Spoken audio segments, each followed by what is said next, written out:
यशवंत वर्मा पर भ्रष्टाचार के आरोपों के बाद हंगामा मचा हुआ है।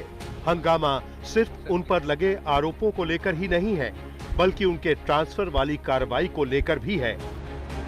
सुप्रीम कोर्ट कॉलेजियम ने यशवंत वर्मा का ट्रांसफर इलाहाबाद हाई कोर्ट में कर दिया है और इसको लेकर Allahabad high court bar association नाराज हो गया है। उसका कहना है कि इलाहाबाद हाई कोर्ट कोई कूड़ा घर नहीं है जहां किसी भ्रष्टाचार के आरोपी जज को भेज दिया जाए। एक सामान्य कर्मचारी के घर पे 15 लाख रुपया मिलता है तो उसको जेल भेजते हैं। एक जज के घर पे 15 करोड़ रुपया कैश मिल रहा है, उसको घर वापसी का इनाम दिया जा रहा है। क्या हाईकोर्ट, इलाहाबाद हाईकोर्ट क्या डस्टबिन है, कचरा बिन है? किसी जज के ऊपर अगर कोई चार्ज लगता है तो उसको इलाहाबाद हाईकोर्ट भेज दिया जाए।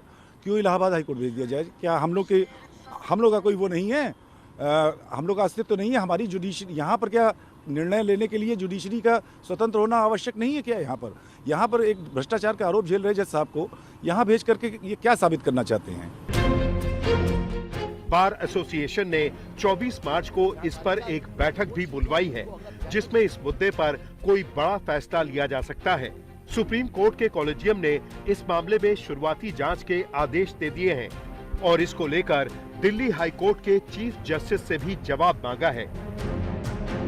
जस्टिस यशवंत वर्मा वही जज हैं जिन्होंने भ्रष्टाचार के एक मामले में शिबू सोरेन के खिलाफ सीबीआई जांच के लोकपाल के आदेश पर रोक लगा दी थी।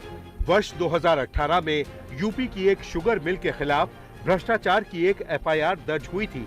इसमें यशवंत वर्मा का भी नाम था, क्योंकि वो उस वक्त इस शुगर मिल कंपनी में नॉन एग्जीक्यूटिव डायरेक्टर थे। Certainly, the issue of corruption within the judiciary is a very serious issue, and this is not something that has been articulated by senior counsel and lawyers in this country for the first time.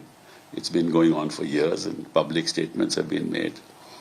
So I think that it's time for the Supreme Court to start looking at issues of how the appointment process should take place, that it should be more transparent, appointments should be more carefully done. The law is that a judge is not immune from prosecution under the Prevention of Corruption Act.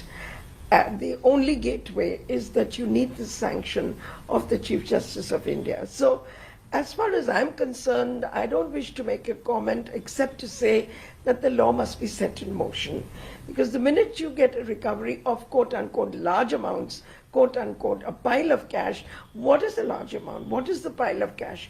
We are just going by rumors. I think the Honorable Supreme Court is absolutely right and prompt and have taken the action in the interest of the judicial system. And the action of the Honorable Supreme Court is also in the interest of the nation. It's the interest of the nation ultimate which must be kept in mind. Judiciary में corruption एक सर्वविदित वो है कि judiciary में corruption है और आज से नहीं है, बहुत पहले से है।